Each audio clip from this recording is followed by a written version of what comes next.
And we are live. I'm supposed to be able to go live on Instagram by clicking this button over here too. And there it's allowed me to. All right, welcome to the Listen to This Bull Live Show. My name is Matt Mulholland.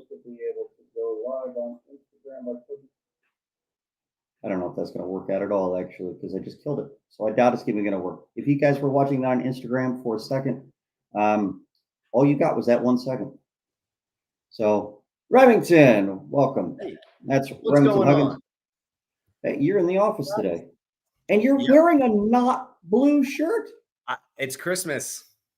I know. I know. It's crazy, man.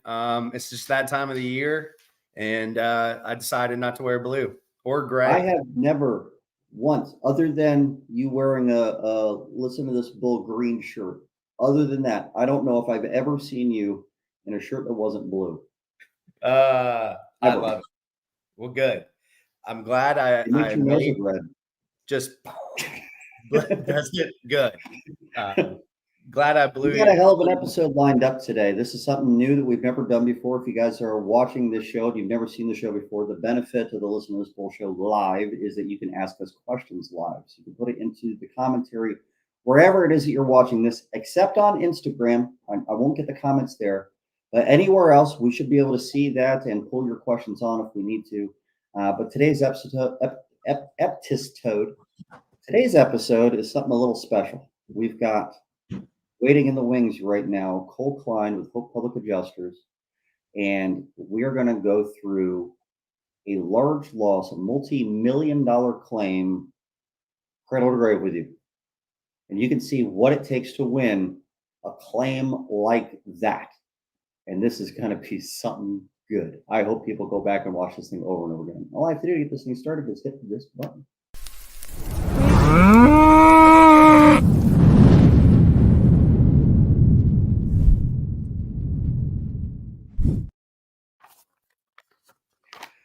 Before I pull Cole Kline on, I'm going to do something a little bit different. We're going to talk about our sponsors up front this time.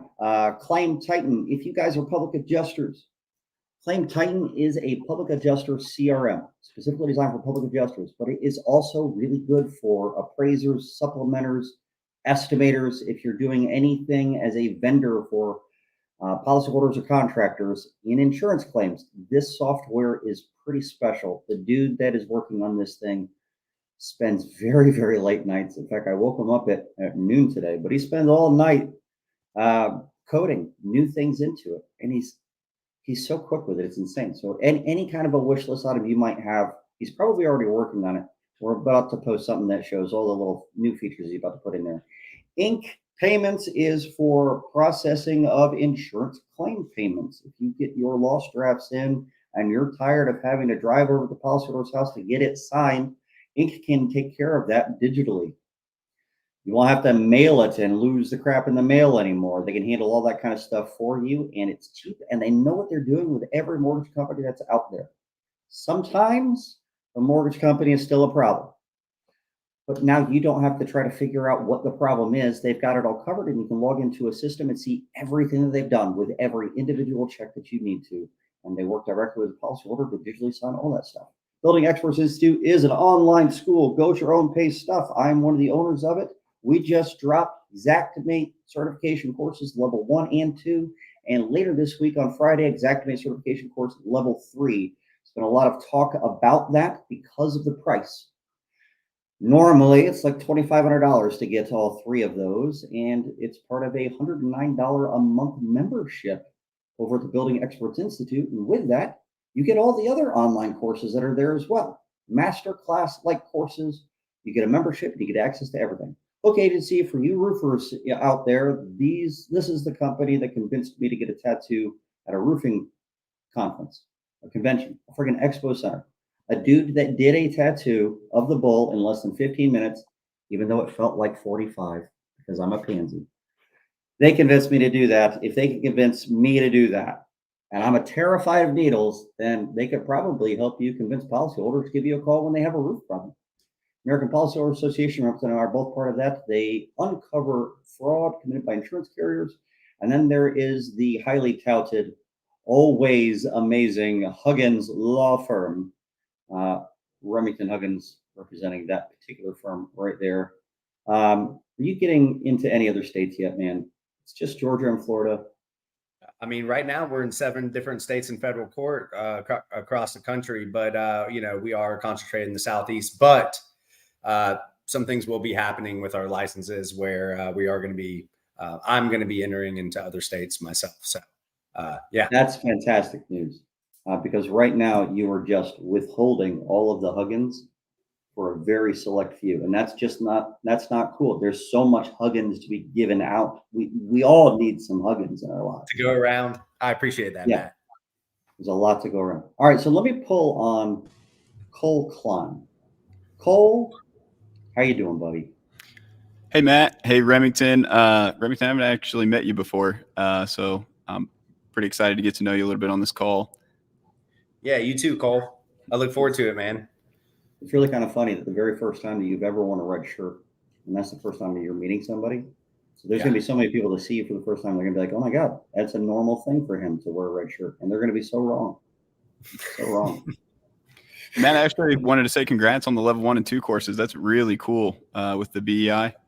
Thank you, thank you. Level 3, I think that we're most excited about drops this Friday, and it's not me teaching that stuff. Obviously, I'm no Exactimate guru, but be part of that membership program. We're trying to make sure that it's available to a lot more people than it has been. So maybe we can increase the education level of individuals that are on the policyholder side of the industry. We're bringing in a lot of IAs into the membership as well with that, though. So we have all that kind of stuff. So much planned there. But that's a whole nother story. I want to get into the reason we brought you on because I have a feeling that we're going to go overtime with it if we don't get started. Cool, man. I'll tell you a little bit about myself and my firm. So I run Hope Public Adjusters. We are a semi-national public adjusting firm. We're in 27 states. California will be our 28th state. And we get around. Our average claim size is anywhere from like 2 to 500,000. And then we operate in the multi-million-dollar range as well. Our largest being a $12.2 million loss. And this one we're going to dive into today being a $7.89 million loss. So pretty excited. When you calculate the value of your loss, we're going down a rabbit hole, but when you calculate that, is that based on the value of the claim or the amount that's payable on the claim? So settlement amount. This particular claim that we picked to dive into as a case study, technically settled at $7.89 million. However, was $1 million over limit with code coverage. So technically, it's a $6.89 million payout on the claim because they were over limits. I think that's important to note. A lot of times, the policies definitely don't always cover the full amount of the loss, but that doesn't mean that you should stop evaluating the loss just because you have policy limits. Given the full amount can actually help a policyholder in several different ways. You can bury deductibles in there. And if there is additional coverages available, going over with that amount might be able to tie into those additional coverages anyway. So without going too far into that, thank you. We want to do something unique. So we want to actually show this loss from beginning to end as much as we can and show what it took to win this. And we're hoping that people that are watching this, maybe you're only doing smaller claims. Maybe you're afraid to take on a monster like this, or maybe you need to know what it takes so you can start planning ahead. I think that there's going to be a lot of value for people when watching this. So whatever kind of advice and stuff that you can give along the way, that would be ideal. But let's set it up. Tell us a little bit about what the claim is, what actually occurred. Yes, I'm going to screen share with you or try my best to do so. Okay. Here we go. Can you see that? Yes. For anybody that's listening to this on the podcast, sucks for you. You should probably find the video for this one. So this is so I'm going to set some expectations on this. I know this claim very, very well inside and out. So if you have any questions as I go through this that I may skip over or breeze over, then feel free. and I'm happy to expand on different parts of the loss. The way that I structured to go through this was from the beginning of the process, how we got involved with the claim, the pre-loss investigative work that we did prior to filing the claim, what the process looked like after the claim was filed, and then getting into some of the technical approach that we take at Hope Public Adjusters. I got some really cool photos to show, and then talk a little bit about the negotiations towards the end with the carrier, and how we reached a final settlement amount. So this is a granulated mod bit roof system. This roof breaks into, we broke it into essentially 6 different quadrants. You can break those out pretty easy. There's a EPDM black rubber section, then the rest is granulated mod bit.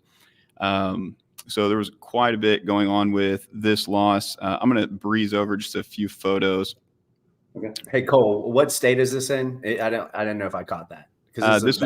This was actually in Indiana. Yeah, so this was an Indiana loss, right in our backyard. This was probably less than 20 minutes from our office.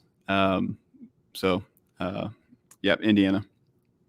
20 minutes from the office is nice, man. Yeah. Good. So convenient. Yeah, so it wasn't far, which it's always nice when that happens. Usually not on something this big. So this is you're going to be out there a lot, so having it be that close is highly convenient. Yeah, so we're looking at a overview of the mod bit roof. Yeah, so this is an overview of the granulated mod bit. The white you're seeing is actually snow. It was the first time that we were out there. So a little bit of snow on the roof, but you can see the roof system. This material, there was a couple things going on here. One, we did confirm that there's hail damage to the granulated mod bit. We'll get into that. And then they had secondary issues that were more wear and tear related. The adjuster picked up on these, and we didn't disagree with them right off the bat. But these laps were all failing on just about every single row, and allowing moisture to get in. So it was a big problem. It looks like it's a self-adhesive just from this one photo. Yeah, so you'll get a really good look at this product. So just a few photos that we found from our initial inspection. So this was before a claim was filed. We were invited out to the property to assess if there was damage, and if we could substantiate or if we could justify them actually filing a claim. So we did all of the legwork before the claim was actually filed. So one, this is us confirming damage to the property. Again, just a photo of hail damage to the mod bit unit. We did run into a problem with these. So the photos that we took on the property, we found hail everywhere, right? On all of the accessories, the mod bit, the metal parapet cap, the fins of the condenser units, everywhere. And there were a couple units that were fairly new that did not have any hits to any of the fins, which immediately threw up some red flags, right? So we took photos to date the units. So here's a photo of, you can tell these things are beat up, and he's probably been hit by 7 or 8 different storms, right? Yeah, that's clear mechanical. Yeah, clear mechanical. Well, you can, if you zoom in, there's legitimate hail damage to these units. It's not a mechanical unit, obviously. Yeah.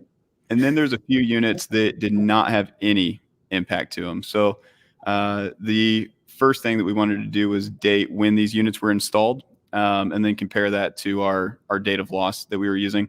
So we did that. If you don't do that kind of a thing, and then you find some that have damage and some that don't, that's exactly what they're going to point to and say that this is all old damage or something. You definitely need to identify that to be able to identify the date the damage has occurred. Yeah, so our date of loss here was 6/18 of 21, and those units were installed a couple months after the date of loss. So we could prove that. We got Because of documentation. the date of loss? Say that again. Because of the hail? No, they had, so we actually learned something pretty cool here with these units, that there are damper vents on the units that you have to have a certain amount of airflow. And this was a school that we worked on, and it was at full capacity. So because there's so many people, there is carbon monoxide or whatever you exhale as a person. And these units cycle that out of the building. So you have to do that at a certain rate. And you have to keep these units, if the building is occupied, you have to make sure that you're meeting a certain requirement. It's a health code. So that actually came into part of our negotiations, and we had to make sure that we had walkways to each of these units during the install process, which was a extra cost and kind of a delay in labor. Michael Gogan threw a comment in here. Gogan is a company cam guy, or at least he used to be. I think he works for Inc. now. Maybe he still works for both. I don't know. But he was mentioning these must be company cam photos. I think it's because of the color yellow that you're circling some of this stuff with. You guys use company cam? Oh, these are company cam photos. Yeah. Oh, some of these are company cam photos. And then, of course, he's making fun of me because I like to circle trains. And one time I wrote on a thing and posted it online that there was a, I wanted to say choo-choo, but I put one too few O's on it and basically just wrote cho-cho like an idiot. Yeah. Anyway. So Michael, I believe, is actually with Inc. I spoke with him recently, and pretty solid guy. So we did pull a storm report on these, and we verified that. So that was one of the first things we did. We wanted to verify that the storm occurrence or the date of loss was ripe and accurate, and to verify the loss. And we wanted to cross all of our T's, dot all of our I's, and make sure that something wasn't going to throw a red flag up, that we claimed a date of loss, but there was units that were installed prior that don't have hail damage, and it's a dead giveaway that your date of loss is not correct, right? And easy denial. So we're really careful to not portray that to policyholders, especially on something this size, because we don't want them to file a claim, increase the risk factor, and then basically cause them some problems. So the next step in our process is we verified the loss. We signed our contract before doing anything else. And then we put together our BOP package, which we call a BOP package, a burden of proof package. And that's what it looks like. That's a printed copy. So we had that ready for the adjuster. Curiosity, when you talk to an insurer, carrier, you say, did you get our BOP package, or do you try to describe that it's basically a proof of loss? Yeah, it's basically a proof of loss. The reason we call it the burden of proof is it helps our team internally remember that a proof of loss is not just a proof of loss form. A proof of loss is a complete package of everything and anything that you would need to essentially prove the loss. So what's included in our... Hang on. I really want to reiterate on that. That is beautiful. Too many PAs believe that they send in an estimate and a handful of photos that they have sent in a proof of loss, and they might even consider it the actual proof of loss that they submit. And, even though a judge might accept it as that, in weird circumstances, no one expects a public adjuster to do that kind of a thing. They expect something a little bit more professional. Policyholder might be able to get away with something like that. I love this. A full proof of loss involves proving the loss. Go figure. All right, keep going. So what's included with our burden of proof packet? We've got a summary of contents, but essentially what we included in this was our proof of loss, the actual form, the notarized form. Just want to make sure that you're not about to show a bunch of policyholder information on here. No. I just highlighted their name and social security number. Okay. Yeah. Yeah, well, no, I mean, that's the thing we don't want to do. Yeah. I think you're just messing. No, with us. just joking. This is live. I just really, want to remind. really careful not to, Just making sure. yeah, not to Okay. take any of that. I don't want to edit it, Cole. Yeah, That's really what comes in. Yeah, it'll be a little late for that. So, we did include a proof of loss, a funds breakdown, which is our internal summary of loss document, just a really advanced Excel sheet. Our insured's invoices for random stuff they incurred prior to they had some water coming in internally with like ceiling tiles, that kind of thing. Sorry. At number 1, it says POL, which we know is a proof of loss. People in Florida call them SPOLs. Why not just spell out proof of loss instead of just putting an acronym there? Yeah, you could have. Tomato, Matt. Just, I'm being anal. All right, keep going. So, and I'll go through some of these to show you some of these and what they look like. But so we also provided a bid from a contractor, and I got different opinions on this. I think it matters the size of the loss. On something this size, we would never, ever submit an estimate from our firm because it's, in my opinion, fugazi. It's fairy dust. It's not real. It's the same thing that you're getting from the fugazi from the insurance company.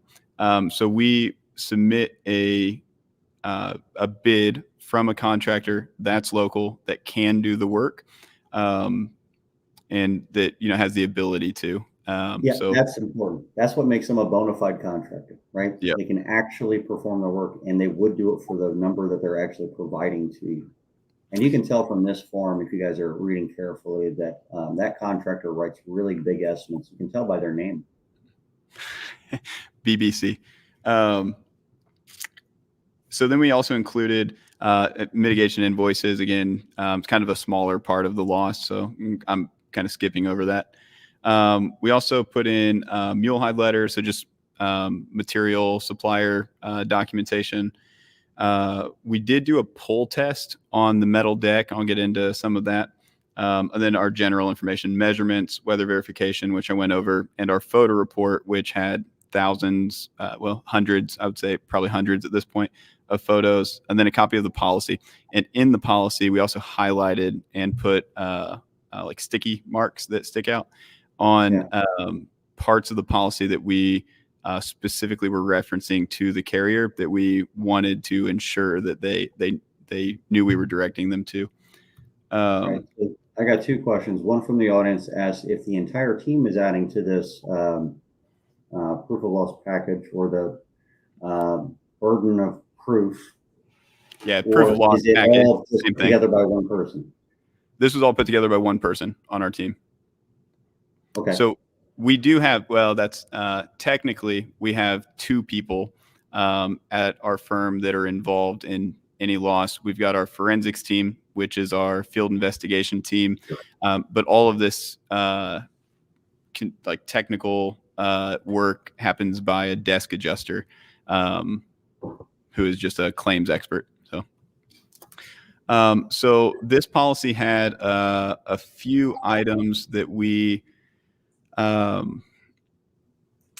the policy had a few items that were really important to us. And we submitted the proof of loss first for a specific reason. And that was to set a time limitation on the insurance company, kind of, to affirm or deny damage. So not really to issue payment, but they do have language in here that we felt was significant enough to submit a proof of loss package from the beginning of the process. So I'm going to read this. It's a little dry, but I'll be quick.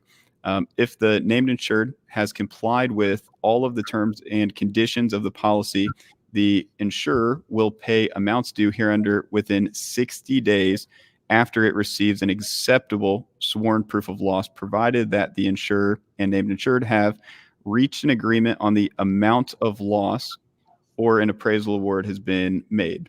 Yada, yada, yada. It's slightly different language you normally see, where it says that, we will pay within 30 or 60 or 90 days after receipt of a signed sworn proof of loss and an agreement is made or an appraisal award or a judgment.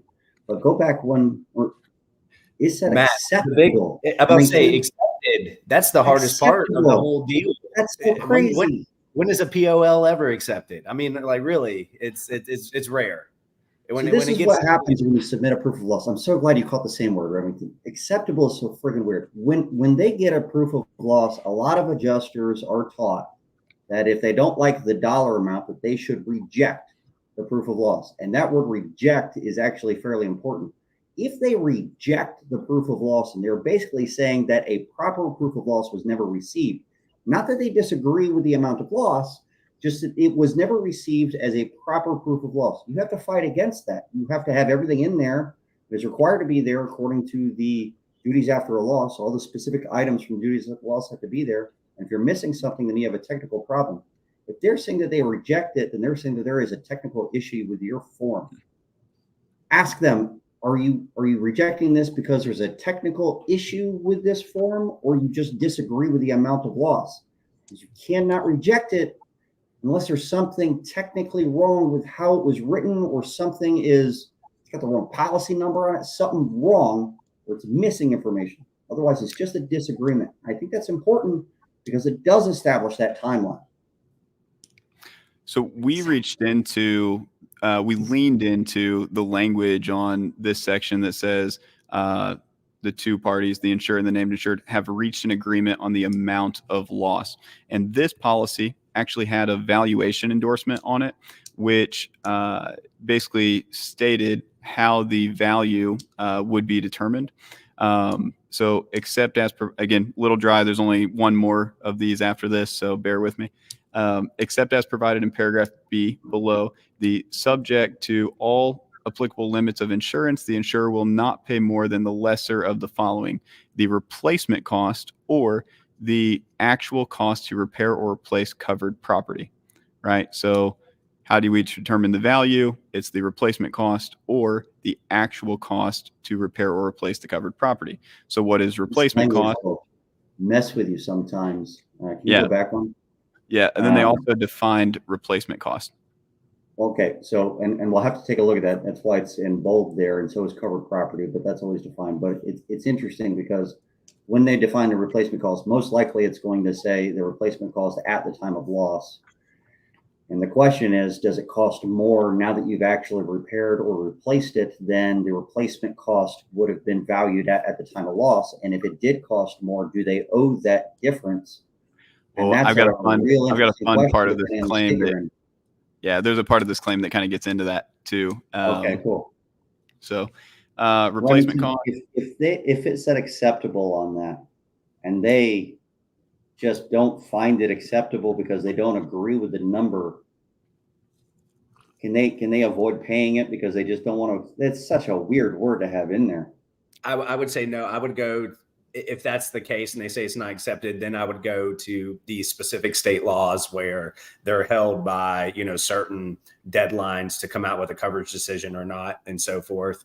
60-day demand, the new codes we got in Georgia, after you submit a POL, 60 days are supposed to be a coverage decision. So I'd fall back on that if the policy language isn't good. I don't like accepted. That needs to be taken out.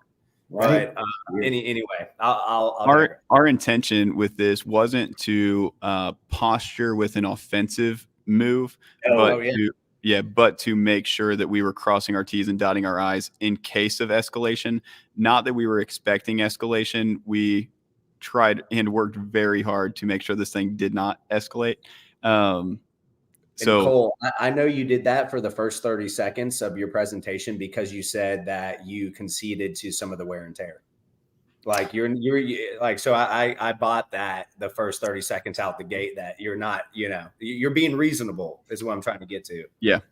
Yeah. So the wear and tear actually comes in as part of this loss and is kind of important as well, because we got coverage for some of that in a way. Ensuing loss. So I'll get to that. I've got it a little bit later down. So replacement costs, they defined this also, which means the cost to repair or replace the covered property at the time of loss.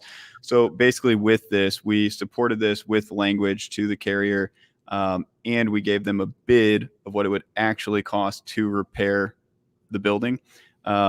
So that's how we initially postured on the claim. Let me ask you a question, Remington. I'm sorry, we're going to end up making a part 1 and part 2. I can feel it. It's likely to happen, or we just go really long today. Can you go back one slide? This is something that I've considered talking about, and I always forget whenever we get online. Replacement costs at the time of loss is generally, what the RCV value of that is based on a computer program like Xactimate or something, an estimate, because you can't go back in time and do it at the time of loss. So they have to use an estimating program. But what if that estimating program is really far off compared to normal bids?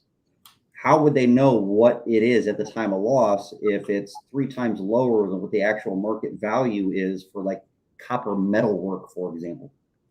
During that time of loss. So you're saying the Xactimate platform is not accurate with market at the time of loss. I think it's not accurate, how can they ever evaluate what the RCV actually was at the time of loss? I think you do what Cole does, and that's get a contractor bid. But the contractor bid's going to be from when you get the contractor out at that time, right? It may change, but the actual incurred cost or the final invoice you could build in, and that's what we did. Sure. Our cost, because of the time horizon on this one, the cost did change significantly, and we were able to show that with manufacturer documentation. We had letters from them stating that we're no longer standing behind the pricing that we gave you before it went up, a lot. So, but Matt, I agree with you. I get your point is. I get it for sure, because there's not a lot of people. There's a lot of people that live and die by Xactimate. So there's a big catch there, and it's that whole time of loss thing. Because earlier, a few slides before, Cole showed us that the policy language pays for the least of the following: the amount that's actually incurred, or the replacement cost, which is now defined as at the time of loss. So if we can't even calculate replacement costs at the time of loss because we don't have a contractor back in time giving us a bid at that moment, I don't know how they would ever determine which one is cheaper. Anyway, it's an interesting thought that should be evaluated later on. Keep going. So we did a pull test on the deck. So we tested the deck for pull-out resistance to determine if it was suitable for fasteners to basically go. How did you do that test? I'm happy you asked. So this was, I believe it was a triangle fastener. I could be wrong on that. I'd have to go in our file, but I've got an invoice from him. But he cut down to the deck. They basically installed a fastener, and then he pulled on it with this canoodler valve thingamajig. His cool tool here. As baseline. So it has to, per manufacturer specs, it has to meet. You know where I was wrong? I was thinking of a fastener strength test, that the fasteners were weakened because of a wind event or something like that. You're just taking a look at pull tests in general for deck. For the deck to see if the deck is suitable to install fasteners back into it. And it passed in some areas and failed in other areas. And I believe we did a total of like 13 areas to test this. So we were able to show and get support from the supplier that certain areas of the deck needed to be replaced, because same argument with decking, like wood decking. It's not a secure, you can't fasten into it. It has to be replaced. So not a nailable surface. Can't do. Yeah. So that's really interesting. What was the reason that it failed? Do you know? Yes. So in some areas, probably not the best, but we found these, we couldn't obviously see the top side of the deck. This is the bottom side of the deck. So who knows what that looked like until you actually standard R panel, though. I mean, it looks like, until you actually open it up. So what we found were these rust streaks on all of the overlaps, not all, but a lot of these different areas, which gave us concern for a few different things. With this being such a large building, one, our first concern was that these were, it was like an engineered panel on the deck. So that was one. And then two, being a school, we were also concerned with weight load because we didn't really know what we were getting into or what we would have to go back with, because we knew this product, wasn't good. So it failed, not from Was the fact that it was a school, did that make your arguments easier when talking to the adjuster? Like, come on, man, there's children under this thing. This was a pretty technical claim for us. Their initial bid on this from the RFP that they pulled, which I'll kind of get into, their guy came back at 1.2 million, is what the carrier's proposal was. So Okay. there was quite a climb on this that we had to kind of overcome. But that was the pull test that we did. Is that one of the roofing contractors doing that pull test? No. So this was actually, I believe it was Triangle Fastener. I could be wrong on that, but I can get that data. If anybody has questions, feel free to shoot me a message. And after this, I can confirm if that's who it was. I'm fairly certain it was Triangle Fastener that came out. When you say that, you're not talking about the fastener that was installed. You're talking about the contractor's business name. No. So there's a company that's like a supplier, Triangle Fastener. Similar like ABC Roof, Supply or Beacon, or and I think that Mulehide may actually have a team that does this also. I think it might be called something different. I have that data though, and if anybody wants it, feel free to shoot me a message. Tools aren't that expensive. You can get one of those pull testers for like $250 online. We wouldn't perform this test as the PA because we want it to be impartial. The same way that like when we first started and we were doing fires, we bought an AIQ pump, and the carrier never accepted it because we weren't a hygienist. But so instead now we retain an industrial hygienist rather than doing the test ourselves, even though we have the machine to do it. Same thing here. We wouldn't perform this test because we want a independent third party to be able to justify that. Which is a shame. Yeah. So we got into that, and then so the metal deck. Basically, what they mean by that, if they're not going to allow your personal stuff as a PA, it's actually bullshit that they don't, because they force the policyholder in a position where they would have to hire experts in order to prove their loss. I think the burden of proof falls on the insured. So they're forced to hire experts in order to have it coming from an expert. They can even do their own testing. Some policies elicit coverage for those experts, though. Sometimes they're capped, sometimes they're not capped. So we submitted every invoice we possibly could. Even the engineer we hired, we submitted to the carrier for reimbursement. It's rare, though, to be fair, to get reimbursed for expert cost. Well, I don't think so. We've gotten reimbursed on the vast majority of ours at all good, but it all depends on whether or not it ends up becoming the crux of the claim more often than not. And with commercial policies, a lot of times there is a specific amount that is allotted towards professional services. So I lied. I got two more photos of policy language. It's a little dry, but I'll get through these. So there was language in the policy referring to specified cause of loss perils.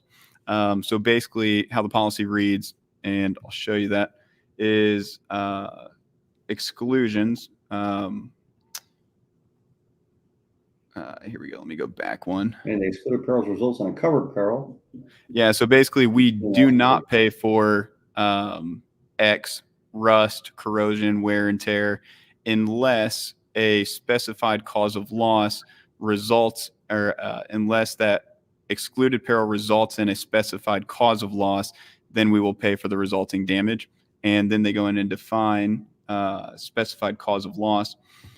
So we've got some videos on Listen to This Bull's YouTube channel about how this kind of thing works. It's called the ensuing loss provision. And ensuing loss is the same thing as resulting loss.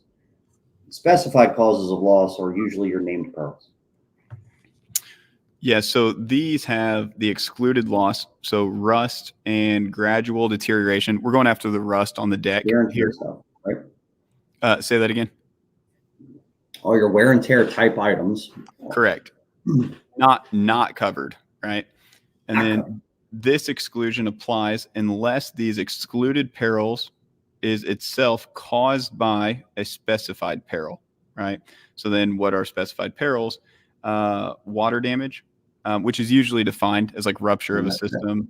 So that highlighted sentence that you just said, I'm sorry, I'm cutting you off. This exclusion applies unless one of the excluded perils is itself caused by a specified peril. That's completely backwards from an ensuing loss. However, is right below that is your ensuing loss provision. This above that is actually like a pre-loss provision. We're going to exclude all these things unless these things were caused by one of these specified perils. Yep. So these are excluded unless they're caused. Don't see in policies very often. Those exceptions to the exclusion. That's pretty cool. We see them in a lot of commercial policies, especially in the Midwest. We're finding them all over, and in church mutual policies. I'll say that because they're giving me a hard time right now, so everybody knows.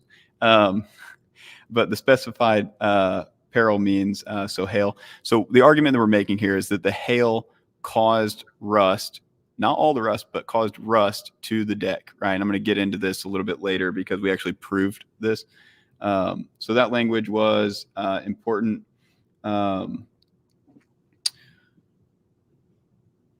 Okay, and then so we file the claim, right? And we're going into wintertime. The carrier schedules an inspection and advises us that they're going to put out for an RFP, right? A request for proposal. I feel like Ricky Bobby, like I don't know what to do with my hands. So the carrier says they're going to put out a RFP, request for proposal, and they're going to have a third-party independent contractor so they can confirm reasonable and customary pricing, right? At this point, we submitted our burden of proof, our proof of loss packet, our estimate. So they're going to have somebody, we're like, well, and we think that's reasonable. We want to be seen as like, okay, well, if we're too high, then cool. Or if we're too low, let us know.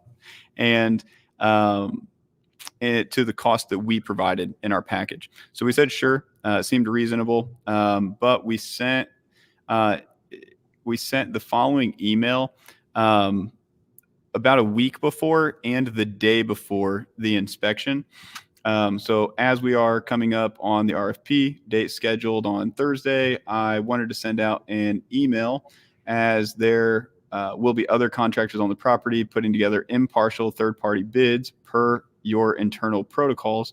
None of these contractors being retained for the RFP will be performing any work on this loss.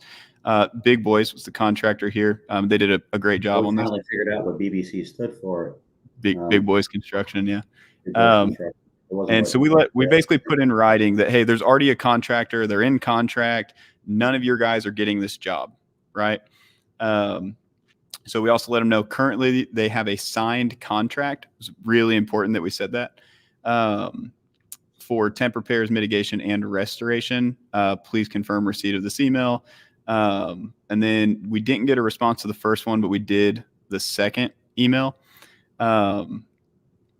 So what happened, let me go back to this. What happened on this is they brought out 3 contractors from all over the country. This was in Indiana. There was a guy that flew in from New York, another local guy from Indiana. And then there was another contractor that I don't know where he was from, but all over. He wasn't an Indiana guy. And so we got there a little bit early. A couple of the other contractors, there was 3 total. We were basically all standing around, and I asked the other contractors, hey, how did they get you guys here? And the guys looked at me like, well, what are you talking about? I'm like, well, why are they paying you to like give you a bid on this, or what are you doing here to take your time out? Cause you guys do big projects. I'm just like curious. And he's like, no, it's an RFP. Like we're submitting, we're hoping we get the job. And we're like, oh man, this is holding the carrot in front of you guys. We sent them 2 emails. I could show you the emails. And we made sure that they knew to tell it that nobody was getting this job. These people already have a contractor. And one of the guys popped up and he's like, I feel like I'm on a date with another guy's girlfriend. So these guys were all, and this happens a lot on these large projects. It's the carrot that the carrier, and a lot of times it's not the carrier, but the building consultant they hire, got these guys out here thinking that they're going to get this job, they're going to submit their bid, and everything's great. And so they'll submit a lower bid, trying to earn the business too as a result. Man, maybe they called out Tecta, which does a lot of union type work, and like there's would have skyrocketed whatever we submitted, and we're certain of that. So, hey Cole, was there a right to repair in the policy? There was not. No. Damn, They are putting a big carrot in front of their face, aren't they? Yeah. So these guys were mad. Yeah. Yeah. Damn. These guys were really mad. So 2 of them left. They're like, no, I'm done here. I'm not doing any of this. And like reasonably so. And then the one guy from Indiana was like, well, I'll stick around. The same guy who said the thing about his girlfriend. Anyways. So he stuck around, and it ended up working out for us. So we were getting we were pretty close to wintertime, right? It had already like frosted once. It hadn't snowed yet, but so one thing that we knew for sure, by the time we finished negotiations, we were not going to make it through wintertime. And with all of these laps failing, the insured had an obligation to secure the property. So we argued a few different ways to do that. This thing is massive, right?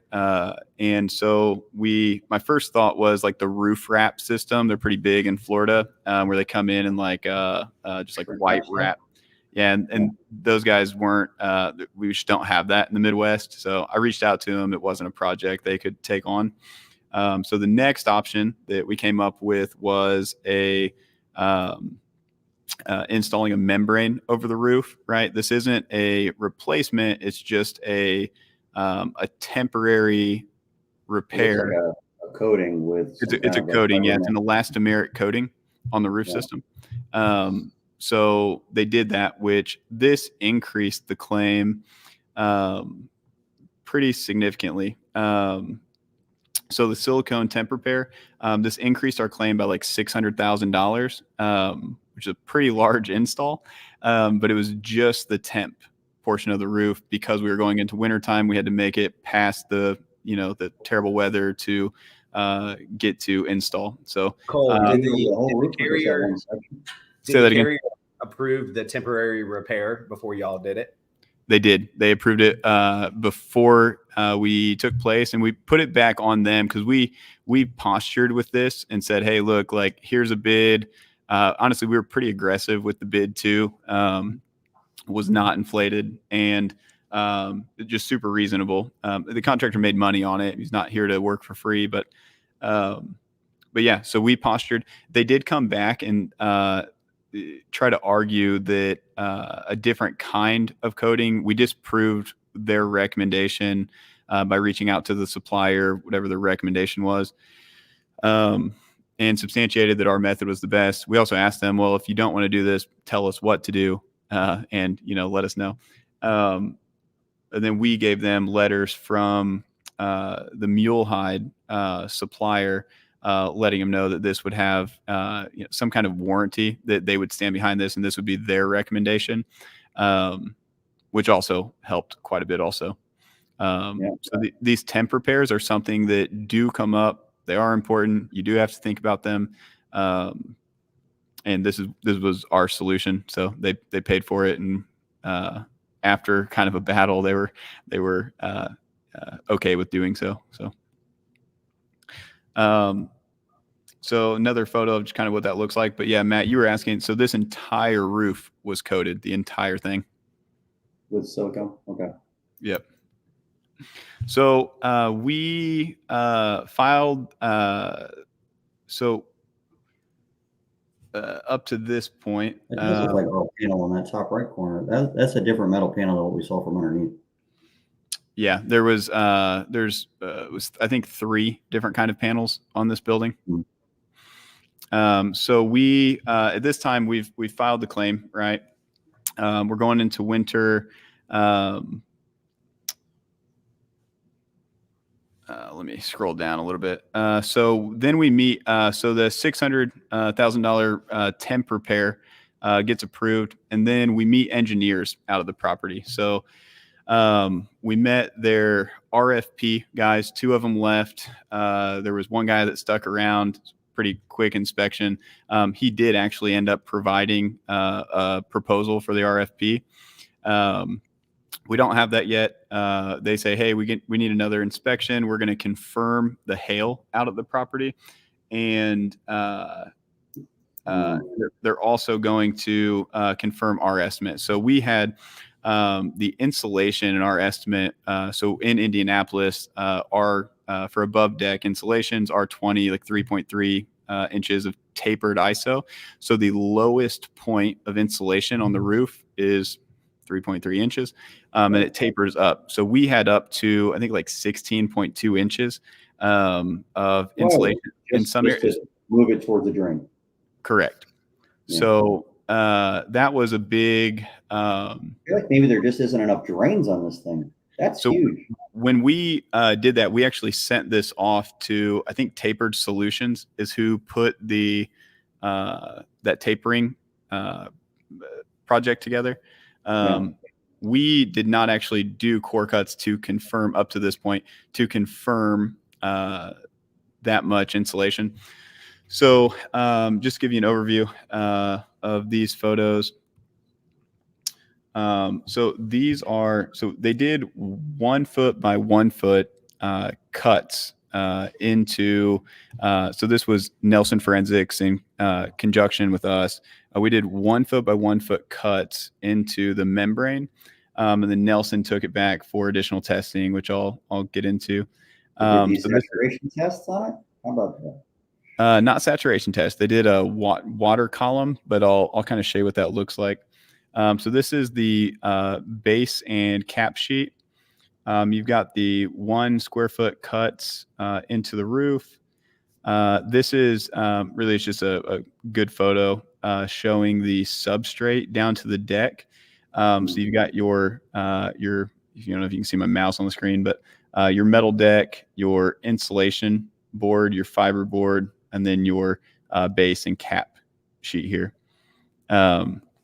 So these invasive testing was to determine like what's under here. They also wanted to know if there had been like a lightweight concrete or something that you just wouldn't find. So we actually did 16 of these core 1 foot by 1 foot cores into the roof system. We were also checking for moisture content and tapering. So how much slope was there 16 inches in some areas of the roof. One thing you want to make sure you do, if you are going to go and open those up, is the moisture testing. Have a moisture meter ready to go. It evaporates really quickly when you open these things. You got to get that thing on there immediately. So if you remember, these things had other issues too. There was some maintenance stuff going on. So we pulled these things out, and some of these were, you could like wring them out and there's water coming out of them. Yep. So it was wet. So this is our protometer. We, anytime we meet an engineer, we're going to meter these things too. We're taking our own documentation. We're putting together all of our own readings. We want to be able to verify what they come back with in their report. So testing for moisture. This is a photo of the top side of the cap sheet. And then we've got the bottom side where we presented that it actually fractured through both the base and the cap sheet of the modified bitumen. A lot of times you'll see a star pattern in those too, if it's even bigger hail in the bottom side. So there was a break there, which is definitely going to be functional damage to even Nelson Forensics. But a lot of times in Texas, you'll see a star-like pattern where it'll break off and then there'll be concentric rings around it as well on the underside. Yeah, I've actually got a cool photo that really will kind of confirm what you said also. Chad Williams, who is an engineer, has chimed in that you need to check your moisture meter calibration. I appreciate it. The water column testing. So this was an excerpt from Nelson's report where they agreed with us. The water column testing performed by Nelson caused 2 samples tested to leak through the cap sheets. So at least fractured the cap sheet, right? I actually don't know what the water column testing is. I'm going to show you. I got another cool picture of that too. And then as one of the roofing core samples exhibited bitumen disturbance from hailfall that potentially compromises the function of the roofing in the area, it is Nelson's opinion that a very minor, this is one's really important. So this ties in with the specified cause of loss perils and getting coverage for rust, right? So at first we were posturing for like, okay, we'll replace these panels that fail the pull test, right? But then there's coverage for legitimate coverage in the policy for rust. So we found a lot more rust on the panels that was widespread and all over. So it is Nelson's opinion that a very minor contribution to the observed interior moisture intrusion is attributed to roofing distress caused by one or both of the two recent hail events. So they're saying not all the moisture, but some of it contributed to very minor. Yeah. But almost what portion? Negligible, but not quite. So there is coverage here, not for the wear and tear, but for the additional moisture that was added to it. We're just asking them to pay for the cover damage from the additional moisture and the rust that was caused from that. Right. And so how do you identify to what extent the hail caused rust versus other moisture intrusion events? And then they also agreed with our pull. Yeah, they also agreed with our pull test assessment, saying that while not caused by hail, a portion of the metal deck will likely require replacement because they're corroded. So our pull test, the existence of rainwater. So it's the rust and things that caused your pull test to fail. Yeah. Right. So this is what I pictured in my head when you said water column test. I was picturing a clear tube. So how about that? Yeah. It's aptly named, and such a short name too, Chad Williams. Yeah. Who names everything with like 5 million words in the title. Water column testing. It doesn't get much more specific. Yeah.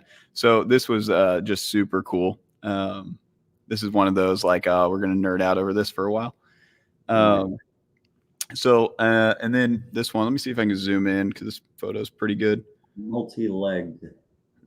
So close up of discrete multi-legged bitumen rupture at the underside of the cap. So you can see that, that fracture there. Impact evidence, right? Let me see where I'm at here. Okay. And then proof that it did fracture at least the cap sheet where it's leaking out through the side of the two plies, right? And then you can actually see here. So this is super cool. It's on a glass table or something, so you could see the water come out of it easily. Yeah, and they actually have like a fabric underneath where you can see like it picks up the moisture, so you can see what parts of it essentially got wet. But this what that putty is that a plumber's putty, or did they put some kind of a plumber's putty? Makes sense. Is that what that is? I don't know. It kind of looks like it though, right? Yeah, but you can see how this is. It's pretty straightforward. You could set this up pretty easy. Yeah, I could do this myself, except I don't have an engineering degree. Yeah. So then, so conclusions. So hail did damage the. At this point, right, let me back up a little bit. We've verified the loss, right? There is hail damage. Hail did damage the membrane and accessories, including rooftop units that were installed prior to the date of loss, not the ones after, obviously. Moisture did penetrate through the impacts, contributing to moisture in the substrate. And there is coverage for some percentage of the deck. From specified cause of loss, right? And at this point, we have received the RFP, the request for proposal, back from the carrier and the one guy that hung out when the other two left. And he was way less than us. His initial estimate came in at like 1.2. So we called and asked him to go to lunch, right? He was a local guy, local to us, and You tried to bribe him with food? no, not. So Wait a minute. we had questions to his proposal. So this guy was more of an old school contractor, really knowledgeable roofing contractor, right? Really knowledgeable guy. So we asked him to go to lunch because we had questions regarding his proposal. It was, when I say old school, like he's not using Xactimate, right? And most true commercial contractors are not using Xactimate, right? You can say that about residential contractors too. Probably now, yeah. So why would anybody that's doing retail work ever use Xactimate? So his proposal was way different than ours, right? Or the contractor that actually bid the job, the one we were working off of. So our questions were, did you include this? Did you not include this? And that process really helped, right? So what we were trying to prove by doing that was that he didn't meet the request for a proposal.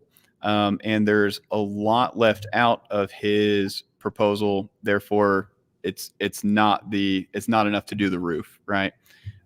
So we did that. We brought a questionnaire and asked him to fill it out, and he agreed. Just random questions. Did your bid include tear off and replace of all roof drains, cast iron outlets? No. Did he circle those? He did. Yep, he circled them and signed them. I didn't put his signature in here. That's crazy. Mm-hmm. So he was a pretty cool guy. Receptive. Yeah. So very rarely would someone be willing to fill that out. Yep. He did. And so these were the. You must have bought him a really good lunch. Yep. So after we did that, we submitted that to the carrier. No, we didn't do that. Once we submitted that to the carrier, they fired their building consultant, and then they brought in JS Held, new building consultant, right? Like they do. In fairness, their first building consultant was a little bit out of his depth. They probably should have hired somebody a little more qualified, anyways. So this was. How far along are we in the claim at this point? How many months? We're pretty far along. Pretty far along. We're past wintertime at this point. Getting into summer, probably. Yeah. It's dated April, if that helps. Okay. Yeah. So just before summer. Yeah.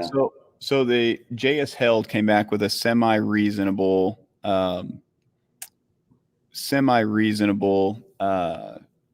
proposal.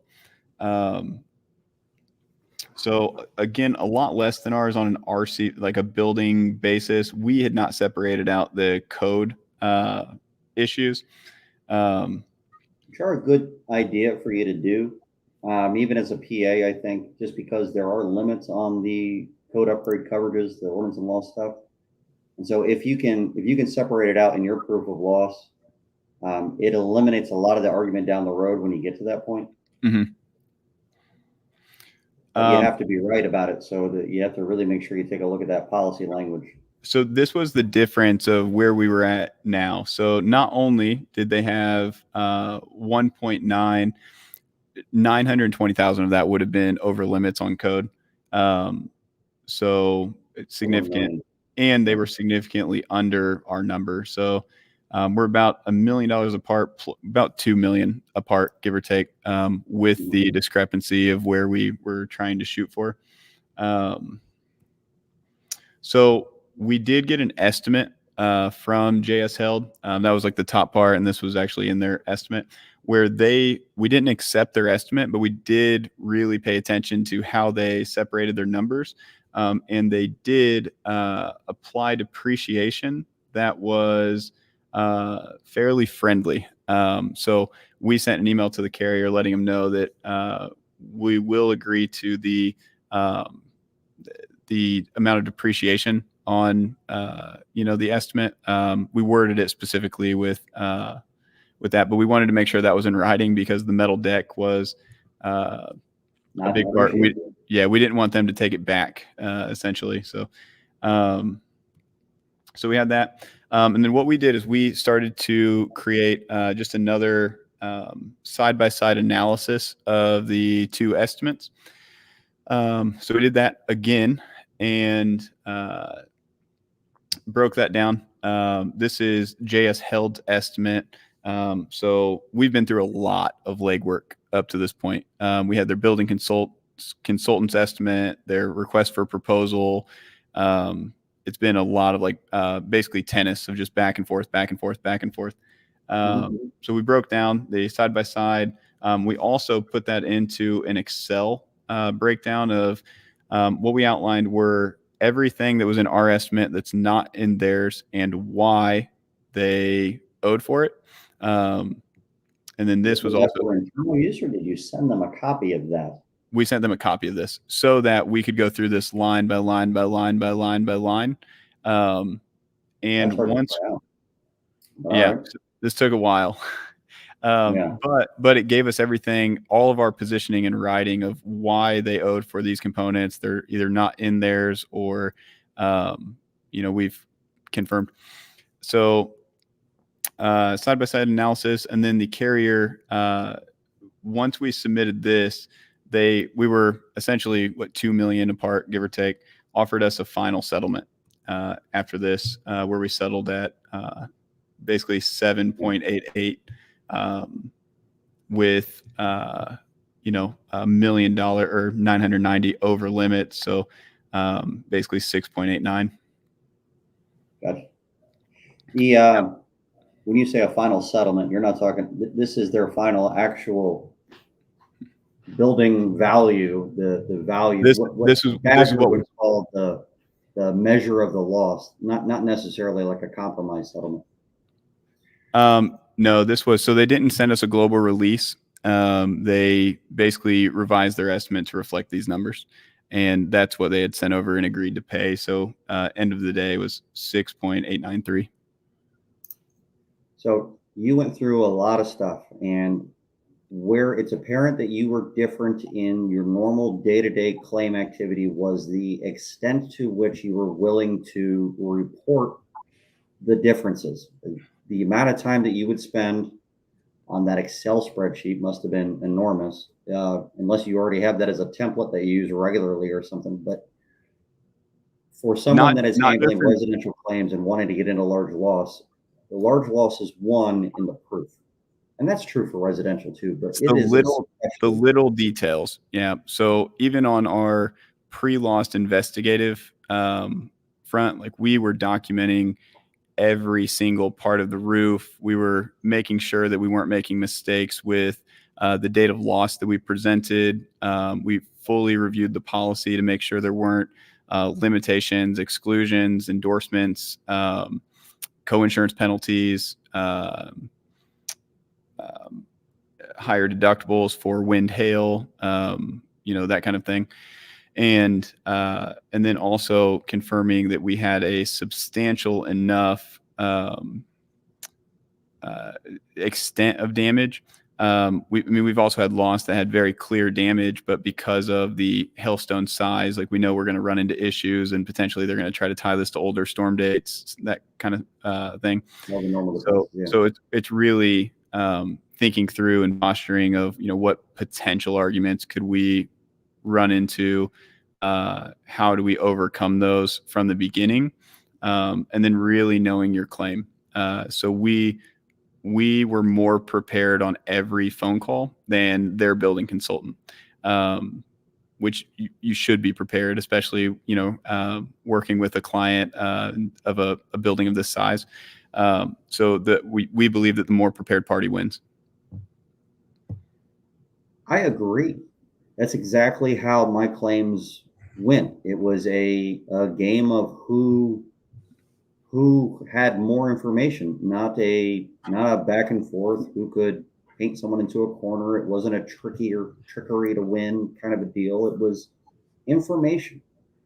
And so and that goes down to even their the roofing contractor that they called out to do the RFP. We just communicated right? We just called him and said, hey, are these in your estimate? And can we meet you for lunch? Because we got a list of questions and we just want clarity, right?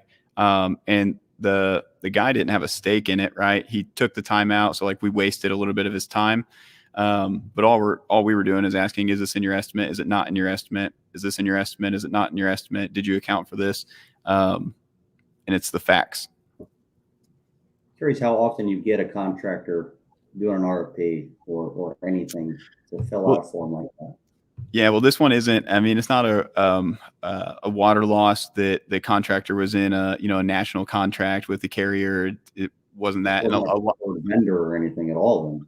Yeah, these guys are just big guys that only do commercial. This is their game. A lot of times they're foreign to insurance, and they don't really mess with it. They're just retail large loss contractors, and you don't get what you don't ask for. So. Your company does smaller claims too, even though your average is high. You do residential losses as well, right? We do a lot of residential fire losses. We're typically not doing $30,000, roof claim. Okay. Yeah. So our average is between like 200,000 and 500,000, and then. Have you done those in the past, the smaller claims? Yeah, that's where we started. So. Yeah, okay. So from your experience in that and the things that you do now, what is the biggest difference? The pre-loss preparation, verification of the claim, and the extent of documentation is the same and different, right? Flat roofs are, so like we found hail damage to an EPDM roof system that the roofing contractor said wasn't really there. We did invasive testing to, I was on a different loss, not this one. We did invasive testing to find that there were fractures to the fiberboard, which once you cut it open, you could see like the divot. And so for us, it's the technical approach to claims and paying attention to the details, not just of the damage, but of, what's in the policy. How can you use the policy and structure a policy-driven argument? We always push to be policy first, and usually the policy is not, usually the policy can be very helpful. There's usually tools in there that you can, how you lean into claims, and then having the documentation. And one thing that was important to us here is we did not build an estimate that had any fluff in it. We could really stand behind our estimate that we initially submitted. I mean, we settled super close to where our first number was, like really, really close. I think we were at like 8.2. And then with the building code, we're at like 7.8. So we're not far off. But that was really important to us so that we could stand behind our estimate. And it took a little bit of extra time to figure out the math of like how much time were we going to need with cranes, how much are we reached out and got tapering systems, but we were accurate. And that is something that I think goes a long way as well, because the entire claims process, we weren't saying, oh, well, we can take that out. It's a negotiating tool. It's no, we're correct. And we've been proving you wrong this entire time. Now we're drug this out a year and a half and the poor insured still doesn't have a roof. You could have just paid our number from the beginning and your, company wouldn't have had to pay 2 building consultants, an engineer.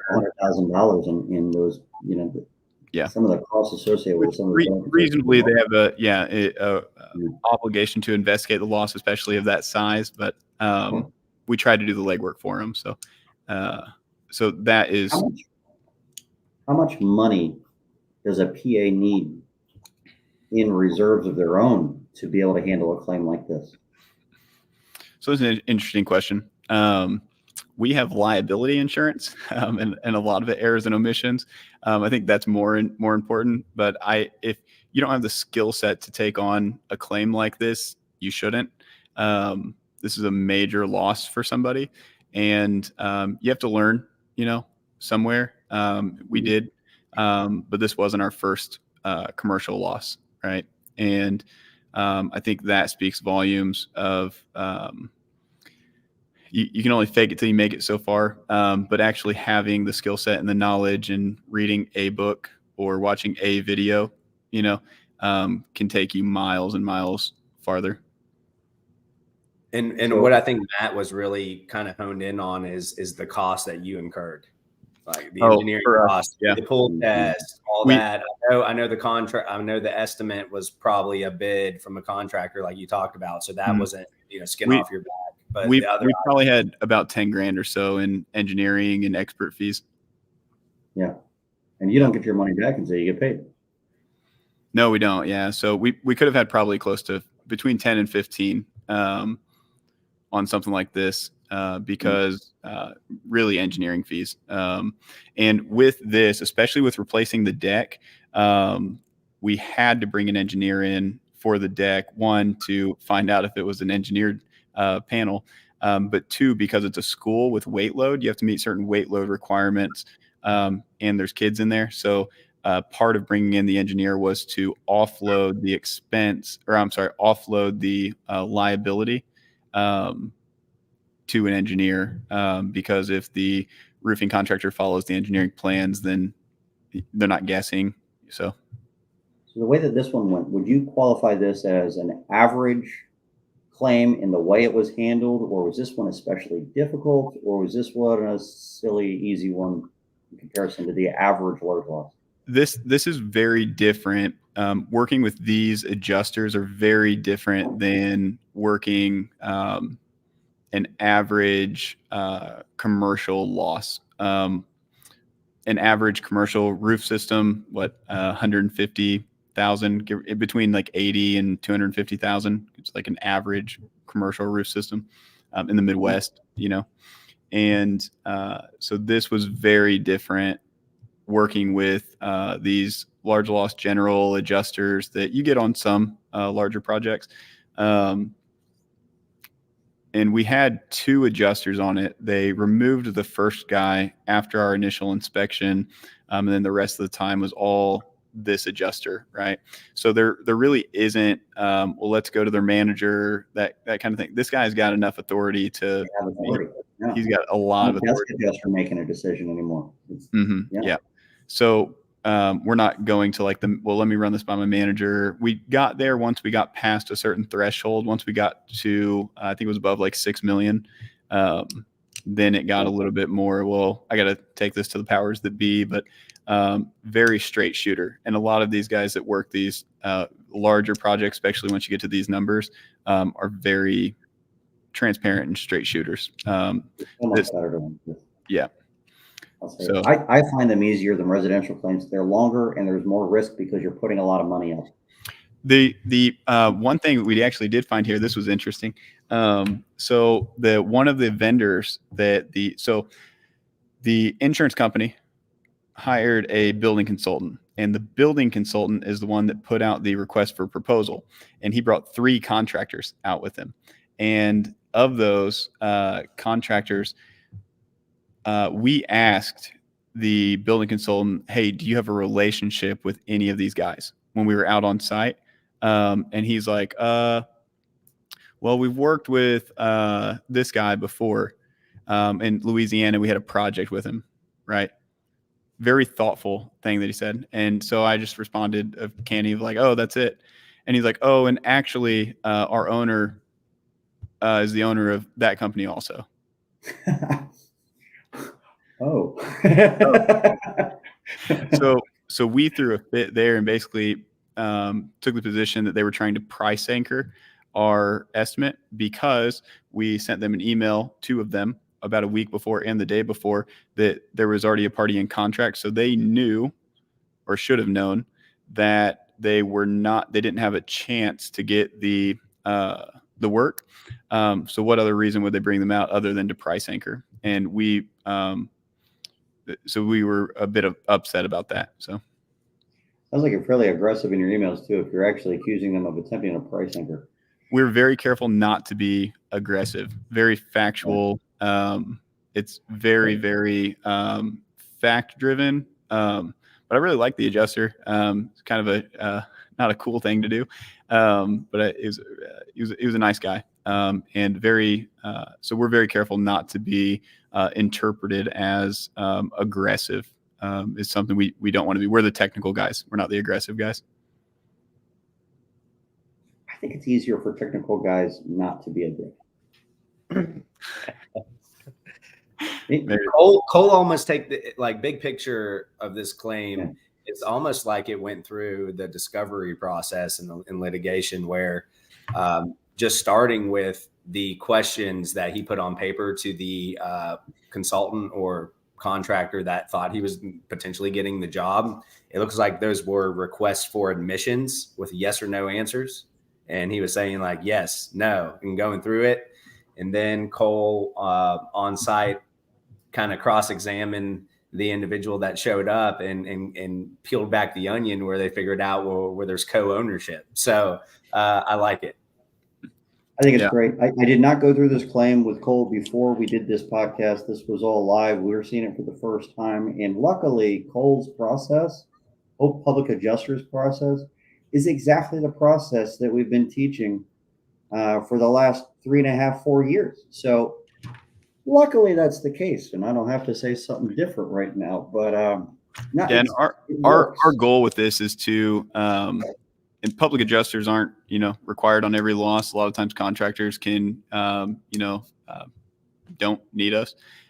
So our goal with this is to make this easier on contractors, give them the tools. I know that there's people that are in your audience that have interest in getting on these larger projects, working these. We just want to bring up that level of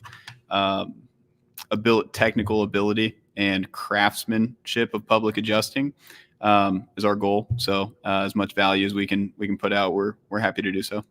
I mean, there had to be a public adjuster on this claim. I mean, there's no doubt about it. I mean, you submitting your it looked like a trial binder, for your proof of loss. You're putting policy language in there and saying that this is covered because of XYZ. You got to be a public adjuster, in my opinion, to do that.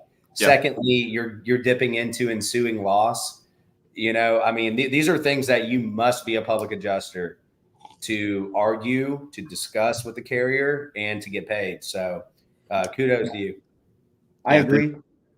I think for a loss like that, you set yourself up on the right foot with a PA from the beginning. You were able to file this claim yourself. Getting involved later on down the road wouldn't have been nearly as effective. I mean, you might have still won, but it wouldn't have been as clean or as simple. So this was a loss the way it looks when you get involved with a PA from the beginning that actually knows what they're doing on a large claim. If you're handling large losses, I highly recommend you get a PA involved just to at least look at the policy language, if there's any weird caveats that are there. Hope Public Adjusters, the company that Cole is owner of, they clearly have the process down. So, it kind of seems like you guys were just on the offense the whole time. You were using the contractors as the experts, not trying to be the experts yourself and getting the right people involved. It's a symbiotic relationship between contractors and PAs. You have to stick with your role, and it works really well. We take the approach that it is our claim. We're driving the ship. We're leading everybody to the water, and that approach works really well for us. So that's how we try to look through the lens at every claim.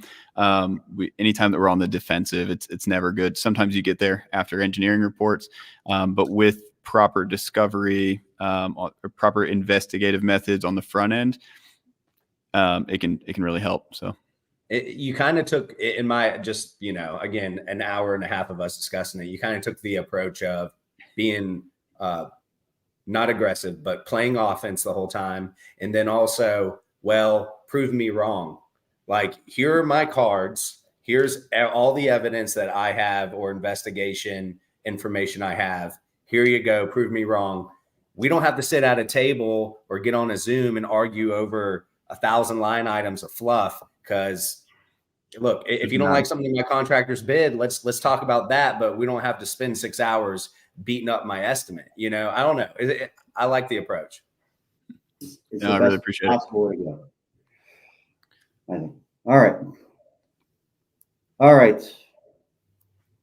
Oh, okay, well, I was about to close it up, but this is an interesting comment real quick. Hang on. Schools should be hiring their own representation that are managing the process and losses. Does Jay Webb work for you by any chance? No. No.